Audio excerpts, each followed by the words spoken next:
ಚಳ್ಳಕೆರೆಯಲ್ಲಿ ಪದೇ ಪದೇ ಮುಷ್ಕರಗಳನ್ನು ಮಾಡ್ತಾ ಈಗ ತಾಲೂಕು ಕಚೇರಿ ಮುಂದೆ, ತಾಲೂಕು ಪಂಚಾಯತಿ ಮುಂದೆ, ಸಾರ್ವಜನಿಕ ರಸ್ತೆಗಳಲ್ಲಿ, ಸಾರ್ವಜನಿಕ ಫುಟ್ಪಾತ್ ಮೇಲೆ ಕೂತ್ಕೊಂಡು ಈಗ ಪದೇ ಪದೇ ಮುಷ್ಕರ ಏನಾಗ್ತಾಯಿದ್ರು ಮುಂಚೆ, ಅದಕ್ಕೆ ಮುಷ್ಕರ ವಹಿಸೋರಿಗೆ ಮತ್ತು ಜನಸಾಮಾನ್ಯರಿಗೆ ಯಾರಿಗೂ ಅಲ್ಲಿ ತೊಂದರೆ ಆಗಬಾರ್ದು ಅಂತೇಳಿ ಜಿಲ್ಲಾಧಿಕಾರಿಗಳು ಈ ಜಾಗದಲ್ಲಿ ಮುಷ್ಕರದಲ್ಲಿ ಭಾಗವಹಿಸೋರಿಗೆ ಮುಂದೆ ಇದನ್ನು ಬೆಸ್ಟಾಗಿ ಬೆಂಗಳೂರಲ್ಲಿ ಫ್ರೀಡಮ್ ಪಾರ್ಕ್ ಏನಿದೆಯೋ ಆ ಟೈಪು ಇಲ್ಲಿ ನಮ್ಮ ಚಳ್ಳಕೆರೆಯಲ್ಲಿ ಯಾರೇ ಮುಷ್ಕರದಲ್ಲಿ ಭಾಗವಹಿಸಬೇಕು ಅದನ್ನು ಅವರಿಗಾಗಿ ಈ ಸ್ಥಳನ ಕಾಯ್ದಿರಿಸಿದ್ದೀವಿ. ಇದನ್ನು ಇನ್ಮೇಲೆ ಯಾರೇ ಮುಷ್ಕರದಲ್ಲಿ ಭಾಗವಹಿಸ್ತೀರಾ ಏನಾದ್ರು ಮಾಡ್ತೀರಾ ಅಂದರೆ ಪೂರ್ವಾನುಮತಿ ಪಡೆದು ಈ ಸದರಿ ಜಾಗದಲ್ಲಿ ಅವರು ಮುಷ್ಕರದಲ್ಲಿ ಭಾಗವಹಿಸ್ಬೋದು ಅಂತ ಈ ಮೂಲಕ ಮಾಡಿದ್ದೀವಿ.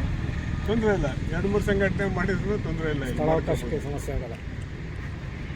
ಹೆಸರಿನ ಮೇಲೆ ಮಾಡ್ಕೋಬೇಕು. ಅನುಮೋದನೆ ಪಡ್ಕೊಂಡು ನಮ್ಮ ಆಡಳಿತಾಧಿಕಾರಿಗಳು DC ಸಾಹೇಬ್ರು ಇದ್ದಾರೆ, ಅವರಿಂದ ನಮ್ಮ ಮುನ್ಸಿಪಾಲ್ಟಿ ನಾವೇ ಓನರ್. ಇದಕ್ಕೆ ನಮ್ಮ DC ಸಾಹೇಬ್ರಿಂದ ಒಂದು ಅನುಮೋದನೆ ಪಡ್ಕೊಂಡು ಈ 3 ಗುಂಟೆ ಜಾಗನ ನಾವು ಅವ್ರಿಗೆ ಮೀಸಲು ಮಾಡ್ಕೊಂಡಿದ್ವಿ.